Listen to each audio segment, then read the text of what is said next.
My name is Adam J. I am the co-founder and CEO of Revenue Reimagined. I am a recovering CRO and your moderator for today. So I'm very lucky. I'm thrilled to be joined by three of the best CROs in the biz. We have Rich Liu, who's the CRO at Everlaw, Vince Cortese, I hope I did that right, Vince, CRO at Singular, and Javier Ortega, the CRO at Verif. Gentlemen, how are y'all? Doing great. Excited to be here. Awesome. Likewise. We only have half an hour, so let's kill the fluff, and we are gonna dive right in and chat about demos, CROs, the values that they provide, what we do and what we don't want our teams to see. So one of the things that I talked about a lot with my team is like data is useless without operationalizing it, right? We have all these great demo tools now, and DemoStack is by far the best one. We could get a ton of data from that. How do we operationalize it? What type of demo data to you as a CRO is really important, and how are you going to use that data? Great question. I can jump right in. For me, what is important is to see aggregated data. I want to understand where are we spending more time, what are we showing the most, where do we see more engagement with our prospects and customers, and overall, what can I circle back, what can I feed to product afterwards for us to improve, change, or tweak. That's relevant for me. So I love that answer. I think when you talk about what we're showing the most, like that's what we didn't have before, right? To get that before, we would all go to our gong calls and sit through and listen through hours of gong calls, probably on 1.75x, and try to understand, what was being shown and then ultimately what was resonating.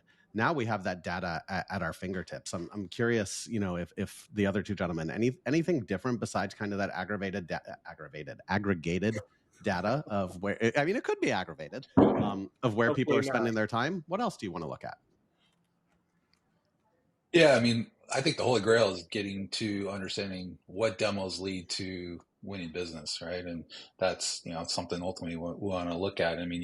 You set up demo scripts and you certify the organization and you enable the team, but you don't always know exactly they're following through that process. And so being able to understand, is there a difference in how people are demoing? Are there certain approaches, there are certain use cases, there are certain verticals that are becoming more winnable and so forth. So it's ultimately just figuring out what's working, what's not, right? And so you can double down on what's working. I'd say that we're still not there. I wish we were, but that's ultimately what we're trying to get to. Yeah, I agree with you about not being there. I think, when we're looking for what demos are leading deals to win, how do you find that? Like, how are you going to use a tool like DemoStack? How are you actually going to dig in to determine, hey, this is the demo or the flow or the script that's helping me win? Because what I find a lot of people do, and I was guilty of this for years, right? I demo this way. So this is the demo script I'm going to roll out to my team, and I want you to demo it this way. And I'm probably not allowed to curse, so I'm not going to, but that doesn't work. Yeah, I think, one of the things that we were talking about a few days ago when we were chatting was this idea that particularly in this environment, some of the things that your brain might tell you work or that you're used to doing in your sales process don't seem to work anymore, right? Whether it's, hey, I used to be able to have a buying process that looks like X, and now I need a CEO or CFO to sign off on it. Or I know I used to be able to get a deal without going deep on a demo. Now that needs a deep technical validation. Some of those things that we were able to do just a few months ago are not working now. And I think it's important, just as you called out, Adam, to be able to say, ooh, this technology, the way that we approach the demo can be a really strong learning tool to figure out what works in this market, right? So when we think about, well, whenever the market's changing, whenever the competitive landscape's changing, whenever the economic climate is changing, what's going on now? Are we doing better or worse when we demo at a certain level, a certain role in the org, right? A certain order, a certain depth of demo? And as Javier called out, like certain areas of the product, it feels like this is such a powerful learning tool to help figure out what does work. Because as I think we were talking about before, the way to operationalize the demo isn't necessarily to say, okay, like walk through these features in this order. Like that's maybe V1, but as Vince called out, hey, when you show this, ask these types of questions because that might open up the conversation in a different way. And it could be the order in which you're doing those things, the way that you're actually, building the discovery into that demo that could open it up, right? And so, when you are sifting through gong calls, I know you said 1.75x. I do 2x because I like the chipmunk voices. But that ability to actually go dig in with more depth is such a powerful tool, particularly in this environment where the things that we assume might be the way to demo or the tried and true demo or the tried and true order of demoing, the people to demo, that stuff to demo is really really up in the air right now. So you touched on something that I think we don't talk about enough is the people to demo. Who should we demo to? And oftentimes, I have found that my reps are like, oh, this is the decision maker. So this is the person I'm going to demo to. Who should we be demoing to? And how does it vary from deal to deal or stage to stage? That's a very good question. And I think that you cannot get a single answer here. But if something is true is that with the current macro, we're seeing more people involved in the buying process. And probably demos need to happen multiple times in multiple parts of the funnel and to different stakeholders with different levels of depth. I'm seeing, and I think like everyone will agree, that we're seeing more involvement from finance in every buying decision, every purchasing decision. And while they probably don't understand the depth of the product like a champion or a buyer or a decision maker, they want to see the ROI and they want to see what they're buying as well. So we're seeing demos happening multiple times with different levels of depth. Yeah, 100%. Yeah, Vince, it looked like you had something there. Yeah. I think it's kind of touching on what Rich said earlier too, is what we did before is not really what we can always do now moving forward. I mean, the buying process has changed, and we've seen that, in the old world of enterprise selling, where you want to go through multiple levels of discovery before you even get to a demo, and you want to do a very customized solution, there are buying processes today that you just don't allow for that. If you try and do that, you're dead, right? It's like the first call, they're expecting you to not only do some discovery, show the product, and give them some sort of price guidance, in some respects. And so you have to kind of figure out how to adapt with these, with the changing environment, especially with today's economic challenges and everything that are happening. And buyers are continuing to come more equipped, more knowledgeable, farther down the process. We've always heard that notion that they're 70% through the process before you even talk to them. In some cases, they're 90% through the process, yeah. Right? And you got to figure out how to back them up and then take them forward again.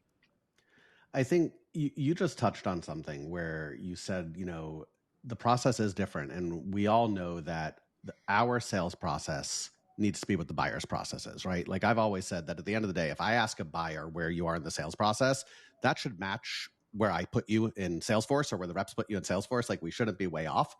But when you look at buyers, like my worst demo experience was probably one where I was on that first call. And to your point, Vince, it's discovery. And I can't show you anything because this is a discovery call. So you got to now schedule this demo call. And then you schedule the demo call and it's, well, I can't show you what you want to show you because I have to go through this very scripted demo that my boss told me I have to follow. Where in the sales cycle should we demo? And I think I know what everyone's answer is going to be. It's arguably going to be wherever the customer wants to see it. But how do you bake that into? You disagree? I like it, Rich. Let's go. Where should we demo? It's. But by the way, I've talked to sales reps and had sales reps in my teams who would say things like, "We should be demoing everyone. It's such a great product, right?" And I just show it and they'll buy. If they'll show it and they'll buy, it's like a really strong early adopter sale. Like I have something that's so different. I'm looking for early adopters. If I show it to more people will get excited and I have a deal. At Navan / Trip Actions, we that was our early stage engagement. We probably got the first several million a run rate just doing that to early stage, whoever will look at it, and you got bottoms up adoption. I think in this environment, it's we can use the demo. And by the way, you can show them a teaser demo, some version of it, but it is important to have a real conversation, in my opinion, around, look, we're not trying to withhold the demo and hold it hostage, but it is important to take a strong point of view and be okay with saying, hey, we do a lot of different things for different people. Like, Everlaw is an e-discovery platform. The litigator could be using it. A paralegal could be using it. In-house counsel could be using it. The partner of the law firm, like so many different people could be using it. My job is to first understand, because it's such a broad product, so much surface area, what is it that's most important that's driving this evaluation or like causing you to take a look, so that I can better customize what we're doing to what you're looking for, right? And so it's a little bit of help me help you. And I know that's not delivered the right way, sounds super salesy. But at the same time, it's intellectually honest to say, look, if you're a CFO, I don't want to show you how this thing overlays AI machine learning to shrink the haystack, and all of a sudden you can find out Elizabeth Holmes committed fraud at Theranos more quickly. You want to figure out, how does it drive my bottom line as a business and actually help me deliver wins faster if I'm an attorney, and doing it without using as many paralegals or reviewers to go sift through the stuff, right? So I think that idea of like, hey, I at least need to understand what's important to you, because again, to Vince's point, in this environment, unless I can, in my discovery, in my demo, as I'm showing things or picking what to show them and then framing the discovery questions with that, unless I'm getting a really clear signal of what that company, what that CEO cares most about and how that's measurable, and then tying what I do to that, like everything else is just, early adopters, cool party trick, right? And I think that's where, to me, I would say that I do want to do a little bit of pushback on that. Show me the demo first and foremost. I don't think, to Vince's point, I don't think I can get away with saying I will never show you the product until you answer these questions in a 30-minute or 1-hour disco call. But I think that give and get can be done well. And I think the holy grail sellers are the ones that, hey, you want to see a demo? Great. We'll do a demo, pull up the login page, and then you start asking a couple of questions. Then you steer where it goes from there, ask a few more questions. And then when done well, you've actually filled out your whole sort of op page / medpick / mantra if you're using force management, and then showed them the pieces of the product. But that's obviously a pretty skilled thing to do if you can do it well, right? But that push and pull needs to be there, in my opinion. I couldn't agree more. I think some of the worst demos that I've seen are the ones that come out of a call where the customer or the prospect just jumps into it and it's like, I just want to see your product. And that leads to nowhere, because you're showing things that might not be relevant. You're just feature dumping, and eventually, it just doesn't work. So I think that a demo should follow a discovery, and the discovery doesn't need to be a full call. You can do the two things in once, but you need to understand what your customer is. Why are they actually reaching out to you? What is their pain, and what are they solving for?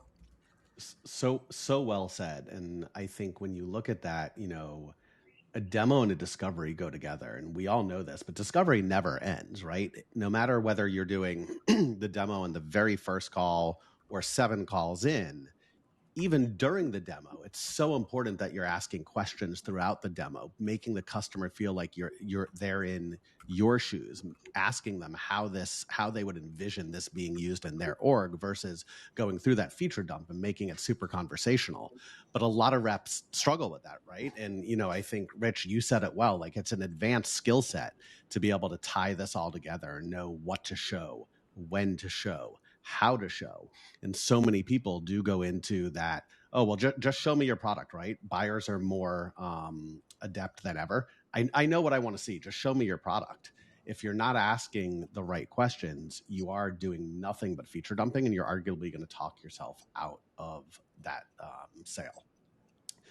I'll just add just real quick on that. I think there's also a distinction between the buyers, right? It's like in our business today, you've got the enterprise knowledgeable market. And so there's, that push pull that Rich is talking about. It's very, very common and so forth. We also have a segment that's very unknowledgeable. They don't really know what they don't know.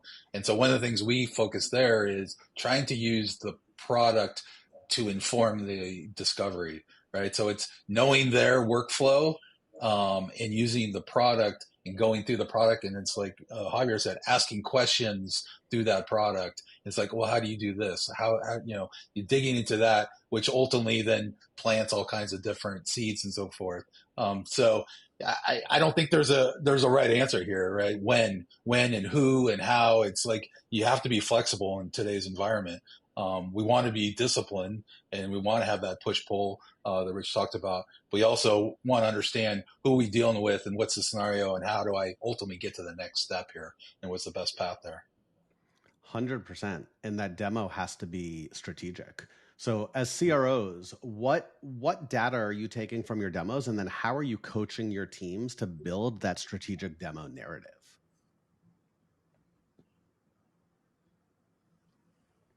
I'm going to pick on someone. Yeah. So I'll go. We use DemoStack today, and so I think self-admittedly today, today we use it for understanding kind of adoption metrics, right? So we have SCs that do a lot of the more strategic demos, but we also have our AE certified to do kind of initial kind of teaser type demos, and so we look at stats around who's demoing. We look at, what areas, how long the demos are for, what pages, what screens and so forth are being focused on. And then what we're trying to get to is really understanding the input from the buyer, right, in that demo, right? Is like what's resonating, right? It's like Gong, created the industry around, like understanding the sentiment of, what's happening throughout that conversation. You think your unique differentiators are A, and how are those differentiators being received or perceived by the buyer through that process? What objections are happening in that conversation? So that's only where we're trying to get to. But admittedly, we're still in process there. Yeah, I love it. Rich, Javier. I think just to echo Vince's point, one of the things that we sometimes think about, and Javier made this point earlier, sometimes we'll build this amazing product and amazing Google Earth meets 25 million documents, swoop in and out and see what's going on. It's like Minority Report. And then when you go actually demo and you're dealing with a practitioner who is, maybe not the partner who wants to be wowed, like the senior person, but that person is actually doing review and they love that. Oh, you can auto redact across a spreadsheet and then it'll find all the references to that cell and go look at the metadata and go redact something there in a case. Ooh, that tiny little thing is so not sexy, but I spent 50 person hours last week just doing that. And all of a sudden, you have that nugget of, 50 person hours at, $200 an hour. Wow. That little feature could save you, tens of thousands or $100,000 in a month. And that's your value assessment, value realization process right there. Right. So when we actually start to look at things, it sometimes surprises us. And it does really help to show us like, okay, if I'm with this role in the buying process, if I'm with this type of role, maybe we don't do a standard demo, but here's a couple things that the data shows really resonates. Probably a good thing to pressure test whether that would really be a needle mover for this role in this type of industry or company, right? So some really powerful things that can come out of it that are maybe far more valuable than simply trying to talk to your SA team or talk to the AEs to see what resonated, and you get 10 different answers from 10 different people. I love that. And Javier, I want to hear what you have to say, but oftentimes what I found is what we as the sales reps or as the sales leaders think is the sexy thing that we want to demo, oftentimes isn't what's going to close that deal and isn't what should be demoed. To your point, this might be one thing that isn't sexy. The UI might be okay, but man, that's going to save me a lot of hours and a lot of money, and that might win you that deal. 100%. Javier, I cut you off, man. Sorry about that. No worries. It's okay. I was just going to build on what Rich was talking about like trying to understand better why customers are buying and giving that feedback to product marketing or giving it even to product. At Berry, for example, we release product in 2-week sprints. And sometimes we are able to gather insight that helps product just change the order of the roadmap or change the way a feature is released from the demos. So I think it's important that data doesn't only live in the go-to-market organization and make its way to our partners that help us build products. So important. I think this is one of the things that Gong did really well with call intelligence that we can now do with demo intelligence, right? Is not just living in this silo of this is our data, this is to make the sales team better. But let's take this data of what's resonating from the demo perspective or what's not resonating from the demo perspective and share that with product and with Eng to actually influence the roadmap. Great call out. And Adam, just on that too, by the way, it is incredibly valuable for the sales process. I think going back to your question earlier around, what type of demo data is important and how do we sort of shape what to demo, going back and putting yourselves in a CRO seat or COO seat or president seat, whoever the person that is that owns the P&L and ultimately the CAC of the company. If I'm trying to figure out how to go get the most deals done with what the resources I have, right, trying to understand, when did I use an SA, right? To Vince's point, when did I use an SA or SC or SC to go do a demo versus not? How many did I do in the process, and how did that impact how I closed? We're trying to do the most deals with the least overhead as we can. That's not a quota carrying AE. The better we can figure out how to go employ that resource, that time, so that you're not demoing everyone and creating a bunch of people who can just say no on a deal, but who are the 2, 3, 4 people that actually mattered, and then using the embedded demo scripts. Like, here are the ways that we know best practices to demo those people. I think you can actually sort of measure the impact if you're not having to grow based off of more time spent on demos, more meetings spent on demos, more essays spent on demos. That all sort of bakes out in the bottom line if you can drive a higher win rate with less resources. And a faster sales cycle time, right? Couldn't agree more. Let's shift gears a little bit. We have all trained numerous people on demos.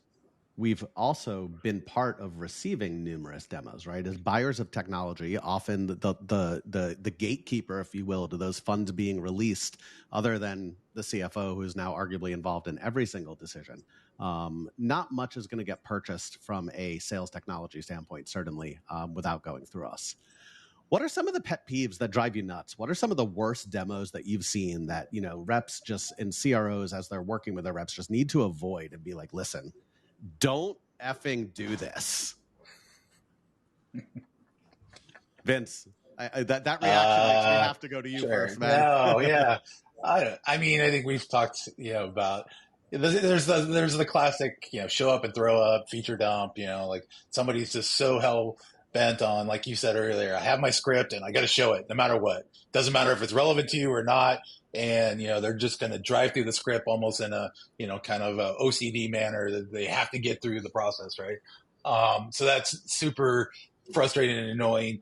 The other one is where they just literally never ask a question. It's just constant, 30 minutes of getting through that script. It's part of it is like, I'm going to show you the product. I'm never going to stop, ask questions, clarification, do you understand? It's like there's no engagement. There's no two-way communication. It's just at the end, you're like, holy smokes, you just showed me so much. I have no idea. I'm lost, and two things that I started to key in on, you move super fast through. And if you would have just slowed down, asked a question, we could have probably keyed in on something that was really important to me, and maybe it would have went the right direction, right? So talk yourself out of the sale, right? Yeah. Rich, what about you, man? Worst demo experience without naming any companies or reps individually. Oh, shucks. I would say so. I don't like to take a lot of demos because usually my experience is on the default they are bad to okay. And I think to the ones that I love are the ones where the person actually is like, give me a 30-second view of why you exist, and then try to understand what's most important to me right now and why this thing will meaningfully drive that.